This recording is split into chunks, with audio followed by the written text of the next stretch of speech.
குடும்பமான மரியாதை கெட்டு போறதுக்கு முன்னாடி ஒழுங்கா என் பொண்ணு கழுத்துல தாலியை கட்டு. அவ சம்மதத்தை எதிர்பார்த்தீங்கன்னா அது நடக்கவே நடக்காதுடா. அக்கா நீ 1000 சொல்லலாம், ஆனா அவ கழுத்துல அவ சம்மதம் இல்லாம நான் தாலி கட்டுனேன்னா அடுத்த நிமிஷம் நான் ஜெயில தான் இருக்கணும். அதுக்கு உனக்கு சம்மதமா? ஏன் சம்மதத்தோட என் பொண்ணுக்கு நான் கல்யாணம் பண்ணி வைக்கிறேன்டா. இதை கேட்கறது எந்த சட்டத்துல இடம் இருக்கு? பொண்ணுகிட்ட பேசி பிரயோஜனம் இல்ல, அவளை வச்சுக்கிறேன் இரு. என்னை லவ் பண்ணி கல்யாணம் பண்ணிக்கிட்டவளே நானும் வேண்டாம் பிள்ளையும் வேண்டாம்னு விட்டுட்டு ஓடி போயிட்டா. இந்த லட்சணத்தில் நான் அக்கா பொண்ணு கழுத்தில் விருப்பமே இல்லாமல் தாலி கட்டினா மட்டும் நான் நல்லா வாழ்ந்துட முடியுமா? எனக்கு சொத்து முக்கியம்தான். என் சொத்து எங்கேயும் போயிடக்கூடாது. என் பொண்ணையும் உங்க தான் நல்லா பார்த்துக்குவாங்க. நானும் நல்லா சொகுசாக இருக்கலாம், நல்லா அதிகாரம் பண்ணலாம். எனக்கு எல்லாமே தெரியுது. இருந்தாலும் சம்மதம் இல்லாமல் கழுத்தில் தாலி கட்டுறதுக்கு நான் ஒன்றும் கேன பைய கிடையாது. எங்க தூக்கத்தை அப்புறம் கெடுத்துட்டு உனக்கு தூக்க வேண்டி கிடக்கு. எழுந்துறே. என் குடும்பமான மரியாதை கௌரவம் தான் எனக்கு முக்கியம். என் தம்பி உன் கடத்துல தாலியை கட்டுவான். வாங்கிக்கிட்டு பேசாம வீட்டுல கிடக்குற. படிக்க போறேன், அதை பண்ண போறேன், இதை பண்ண போறேன் பேசிக்கிட்டு இருந்த அவ்வளவுதான் பாத்துக்கிறேன். நான் சொல்றது உனக்கு புரியுதா இல்லையா? இங்க பார், எனக்கு கல்யாணத்துல சுத்தமா இன்ட்ரெஸ்டே கிடையாது. நான் உன் தம்பின்னு கிடையாது, வேற யாரையுமே நான் கல்யாணம் பண்ணிக்கிறதாவே இல்லை. நான் பெரிய ஆள் ஆகணும், நான் சாதிக்கணும். தேவையில்லாம என்ன கல்யாணம் பண்ணிக்கணும் வற்புறுத்தாதமா. கல்யாணம் பண்ணிக்கலன்னா அந்த ஊரே உன்னை காரி துப்புண்டி. அவங்க துப்பு வாங்கங்கிறதுக்காக என்ன கல்யாணம் பண்ணிக்க சொல்றியா? எனக்கு கல்யாணத்துல இன்ட்ரெஸ்ட் இல்லை இல்லை இல்லை. அடிச்சனா அப்படியே செவ்வுல திரும்பிக்க மாத்துக்க. நாளைக்கு பஞ்சாயத்தை கூட்ட போறானுங்க. அதை பத்தி என்னன்னு கேட்டா அதை பத்தி எனக்கு எந்த கவலையும் கிடையாது அப்படிங்கிற. என் தம்பியை கட்டி கட்டினா அதுக்கும் சம்மதம் இல்லைன்னு சொல்லிக்கிட்டு இருக்கிற. நீ என்ன தட்டி நினைச்சுக்கிட்டு இருக்கிற? ஒரு சௌரியத்துக்கு ஆடலாம் நினைச்சுக்கிட்டு இருக்கியா? இங்க பாருமா, நான் ஸ்கூல்லே நல்லா படிச்சுக்கிட்டு இருந்த பொண்ணு. டீச்சரே வீட்டில் சொல்லிட்டு போனாங்க, நல்லா படிக்க வைங்க, பெரிய ஆளா வரும்னு சொல்லிட்டு. ஆனால் நீ தான் கேட்கவே இல்லை. படிப்பு வாசனையே வரக்கூடாதுன்னு சொல்லிட்டு படிக்கவே கூடாதுன்னு நீ பிடிவாதமாக இருந்த. இருந்தாலும் உங்ககிட்டேருந்து 1 ரூபா கூட வாங்கக்கூடாதுன்னு தான் நான் கடன் வாங்கி நான் படிச்சுக்கிட்டு இருக்கிறேன். அப்போவே நீ தான் என்னை தண்ணி தெளிச்சு விட்டுட்டல்ல. இப்போ ஏன் இப்படி பண்ணிக்கிட்டு இருக்க? அப்போ நாளைக்கு பஞ்சாயத்தில் என்னடி பண்ணுவ? எவன்டி பஞ்சாயத்து கூட்டியிருக்கிறான்? முதல்ல அவன் யாரடி? அவனை உனக்கு தெரியுமா? எதுக்கடி இதை பஞ்சாயத்து கூட்டியிருக்கிறான்? இப்போ ஏதோ உன் மேலே தப்பு இல்லாமல் எப்படி ஒருத்தர் பஞ்சாயத்து கூட்ட முடியும்? நான் படிக்கணும் படிக்கணும் படிக்கணும். எதுக்கு பஞ்சாயத்து கூட்டினானா கூட்டினவனை போய் கேளு. இங்க பாருடி, ஊர்ல எவனோ ஏதோ சொல்றான் அப்படின்னு நான் சொல்லல. நீ கல்யாணம் பண்ணிக்கிட்டா எவனும் எதுவும் சொல்ல மாட்டான் அப்படிங்கிறதுக்காக நான் சொல்றேன்டி. ஒழுங்கா கல்யாணம் பண்ணு. நாளைக்கு காலையில குலதெய்வ கோயில்ல உனக்கும் மாமனுக்கு கல்யாணம். நான் சொன்னதுதான். அட கடவுளே, படிக்கணும்னு ஆசைப்படுறது ஒரு தப்பா? கல்யாணம் பண்ணிக்கங்கிறாங்களே. கல்யாணம் பண்ணிக்கிட்ட மட்டும் யார் என்னை படிக்க வைப்பா? இப்போவே நான் பால்காரர்கிட்டேருந்து கடன் வாங்கி தான் படிச்சுக்கிட்டு இருக்கேன். வேலைக்கு போனோன்னு அந்த கடனை நான் திருப்பி தரேன்னு தான் சொல்லியிருக்கிறேன். அந்த காரணத்தினாலே என்னமோ தெரியல, முத்துவே என் பின்னாடி சுற்றி என்னை கல்யாணம் பண்ணிக்கன்னு கேட்டுக்கிட்டு இருக்கிறான். இவனுங்கள்ட்ட படிக்க வைக்க உதவி கேட்டாலும் கட்டிக்கன்னு சொல்கிறானுங்க. வீட்லேயே ஒரு ஆள் தண்டமாக இருந்தாலும் கட்டிக்கங்கிறானுங்க. நம்ம எப்படித்தான் வாழ்க்கையில் முன்னேறுது? எது நடந்தாலும் நடக்கட்டும், என் மாமனை மட்டும் நான் கட்டிக்கவே மாட்டேன். இங்கே பாருமா, நெட்டவள்ளி, ரேவதி, திக்குவாய், தினுசா, உங்கள் எல்லாருக்கும் அவங்கவுங்க ஃபோனுக்கு சிபேலு பண்ணி விட்டுட்டேன். சிபேலு ஆளுக்கு 15,000 பண்ணி விட்ருக்குறேன். இன்னும் நிறையா பணம் தருவேன். நாளைக்கு எங்கிட்ட பங்குசன் முடிஞ்சோடனே பங்குசனுக்கு மறக்காமல் வந்துடுங்க. ஆமாம், பஞ்சாயத்துக்கு வந்துடுங்க. பஞ்சாயத்துக்கு வந்தால் தான் பங்குசனே நடக்கும். அப்புறம் சிபேலில் பணம் நிறையா இருக்குது. கண்ணா அப்படின்னு செலவு பண்ணிவிடாதீங்க. புள்ள குட்டிக்கு சேர்த்து வைங்க. ஏன்னா திருப்பி என் நட்டை இழிச்சவன் உங்களுக்கு கிடைக்க மாட்டான்ல. எனக்கு நிறைய வேலை இருக்குது. நான் தாலி எடுக்கணும், கல்யாண புடவை எடுக்கணும், கல்யாணத்துக்கு வேட்டி சட்டை எடுக்கணும், ஏகப்பட்ட வேலை இருக்குது. மாலை வாங்கணும். ஆமாம், தாலி எடுக்கிறதுக்கு லேடிஸும் வரணுமா என்ன? நீங்கள் யாராச்சும் வரீங்களா? கிழவிக்கு தெரிஞ்சால் என்னை கொன்று போட்டுடுவா, இல்லாட்டி அவளை கூட்டு போடுவேன். இல்லை நீங்களாம் வேண்டாம். என் பொண்டாட்டி பஞ்சவரம் தான் கைராசியானவ. நான் அவளையே கூட்டு போகிறேன்.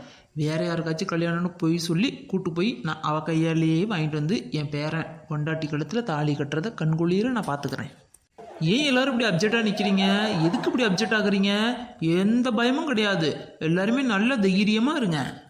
அப்புறம் சிபேல் பண்ணி விட்டுட்டேன். மறக்காமல் எல்லோரும் பங்குசனுக்கு வந்துடுங்க. இப்போ எனக்கு பர்சஸ் நிறையா இருக்குது. போய்ட்டு வரட்டேன். இடியே கிழவனுக்கு எம்புட்டு குசும்பு பாத்தியா? பஞ்சாயத்தை கூட்டி பேரனுக்கு கல்யாணம் பண்ண போறேங்கிற குசியில இருக்கிறாருடி. நாளைக்கு பஞ்சாயத்துல கல்யாணம் நடந்தோன்னு இவரே ஒரு முடிவுக்கு வந்துட்டாரு. அந்த புள்ள சம்மதிக்காம எப்படி கல்யாணம் நடக்கும்? அதானே, அந்த புள்ள சம்மதிச்சாலும் அந்த கிழவி பஞ்சவரணம் விடமாட்டாளே. படுத்துக்கிட்டு பெருளுவாளே. விளக்கமத்த கட்டை எடுத்துட்டு அடிக்க போவாளே. என் பேரனை மயக்கி விட்டா, இவ இப்படி பண்ணி விட்டா, குறுக்கொழியில என் வீட்டுக்கு வந்துட்டா, என் சொத்து பூரா இருக்குன்னு தெரிஞ்சுக்கிட்டு அபகரிக்க வந்துட்டா அப்படின்னு ஏதாச்சும் கிழவி சொல்லுவாள். இந்த கிழவி எந்த நம்பிக்கையில் அந்த குதி குச்சிக்கிட்டு இருக்கான்? தாத்தா பேசி கரெக்ட் பண்ணிடுவாருன்னு நான் நினைக்கிறேன். அவங்க பொண்டாட்டியும் கரெக்ட் பண்ணிடுவாரு. இந்த பிள்ளையவும் ஒரு குற்றவாளியை நிற்க வச்சு ஒரே குற்றவாளியாக நினைக்கும் போது என்ன பால்காரர் தான் படிக்க வைக்கிறாரு. அவர் நல்ல மனுஷன், அதனால நான் அவரை விரும்புகிறேன், நான் கல்யாணம் பண்ணிக்கிறேன் அவரையே, எங்கள் வீட்டில் தான் சம்மதிக்கலை அப்படிங்கிற அளவுக்கு கொண்டுக்கிட்டு வர வச்சு அதே இடத்துல டப்புன்னு தாலியை கட்ட சொல்லி பேரனுக்கு கல்யாணத்தை சிறுகிற செலவுலேயே முடிச்சிருவாருன்னு நினைக்கிறேன். அப்படிதான் போல இருக்கடி. அதான் அவளை தீவிரமாக வேலை பார்த்துட்டு இருக்காரு. ஆனால் அந்த பஞ்சவரண கேள்வி அவளை சீக்கிரமாக சமாதானம் ஆக மாட்டாளே. பஞ்சவரணத்தை விடு, அலைமேலத்துக்கு விஷயம் தெரியுமா? இங்கே பாரு, பஞ்சாயத்து தலைமையிலத்தை வந்துரும்ல. ஐயோ இடே, என் மாமியாட்ட பக்கத்தில் கடைக்கு போய்ட்டு வரேன்னு போய் சொல்லிட்டு வந்தேன்டி. நல்ல வேலை ஞாபகப்படுத்தினேன், இல்லாட்டி என்னை சாவடிச்சிருவான். ஆமாம் ரேவதி, ஏன் எல்லா மருமகளும் இந்த மாமியாவுக்கு பயப்படுற மாதிரியே நடிக்கிறாளுங்க?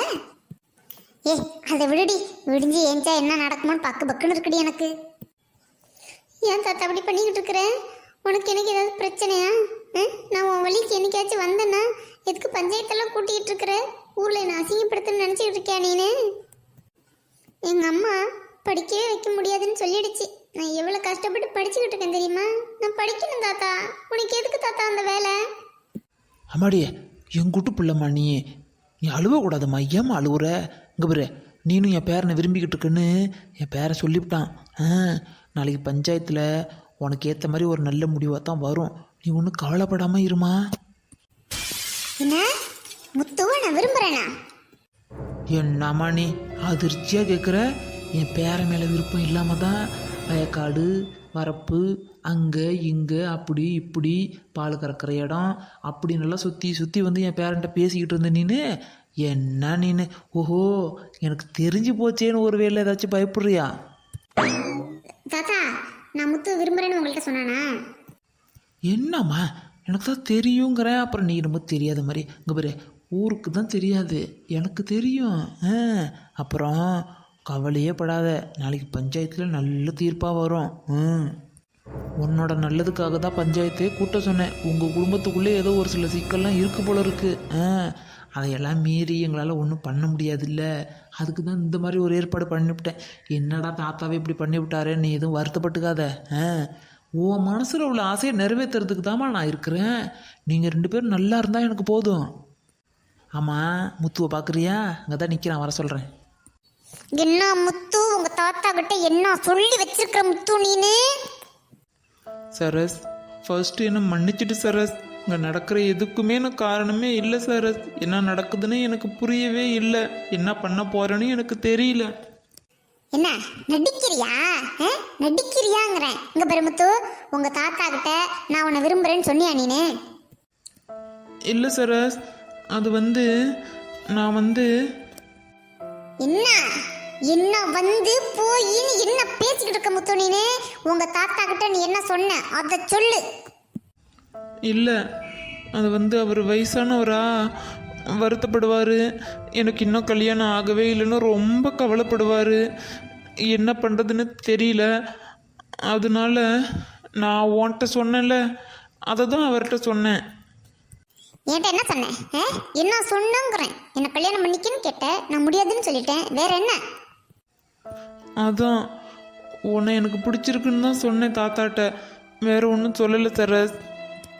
உனக்கு என்ன பிடிச்சிருக்குன்னு சொன்னீன்னா நான் உன்னை விரும்புகிறேன்னு சொல்லி எப்படி உன் தாத்தா என்கிட்ட சொல்லுவார்? அது சரஸ், நான் முத்து அசிங்கப்படுத்திட்டல. உங்ககிட்ட கை நீட்டி காசு வாங்கினதுக்கு நல்லா அசிங்கப்படுத்திட்ட முத்து. இதுக்கு உன் கையால் கொஞ்சோண்டு விஷத்தை வாங்கி கொடுத்துருக்கலாம் முத்து. இந்த ஊரில் எவ்வளோ பேர் இருக்காங்க. ஏன் அவங்கள்ட்டெல்லாம் கேட்காம நீ ஃப்ரெண்ட்லியாக பேசுகிறேங்கிறது தானே, உரிமையாக தானே உன்கிட்ட கேட்டேன். அப்போ கூட இது கடனாக தான் வாங்குறேன், திருப்பி கொடுத்துறேன்னு தானே சொன்னேன். முத்து, இவ்வளோ மோசமாக இருப்பேன்னு நான் நினைக்கவே இல்லை முத்து. என் வீட்டில் இதனால் எவ்வளோ பிரச்சனை ஆகுதுன்னு தெரியுமா முத்து உனக்கு? ஆமாம், பஞ்சாயத்துன்னு கூட்டுறீங்களே, இந்த நாடு எவ்வளோ முன்னேறி போய்கிட்டு இருக்கு. இந்த காலத்துலேயும் பஞ்சாயத்து.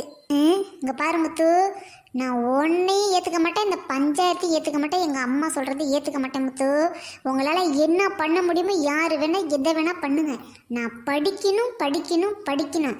யாருக்கும் தெரியாமல் இந்த ஊரை விட்டு நான் போகிறேன்னா இல்லையான்னு பாரு. ஆனால் ஒன்று, நீ இப்படி பண்ணுவேன்னு கொஞ்சம் கூட நான் நினைக்கல முத்து.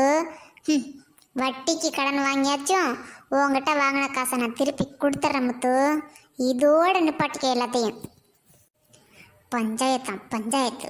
பார்த்துக்கிறேன் எவன் என்ன பேசுகிறான்ட்டு.